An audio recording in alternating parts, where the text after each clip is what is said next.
Sono nella cucina dove è stata girata la scena, dove Cesara, la ragazza che interpreta me da adolescente, fa i compiti di notte, e questa è la mia cucina in realtà. Questi sono i miei veri compiti di scuola.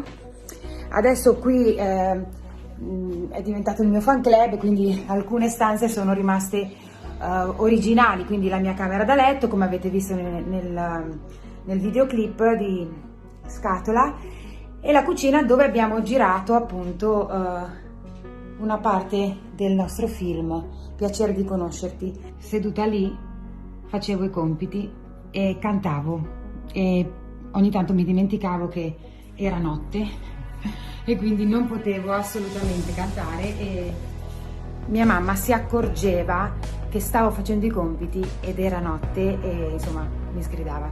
Sono sempre stata così, però volevo farvi conoscere questa particolarità, perché nel film ovviamente non viene spiegato, ma questa dove Cesara gira la scena dei compiti è veramente la mia cucina di casa, dove ho vissuto fino a quando avevo 18 anni, e oggi è il mio fan club, e quindi abbiamo conservato delle cose. Adesso qui il salotto è diventato il fan club, ma ci sono tante cose ancora che vi voglio spiegare, e rimanete sempre connessi con noi.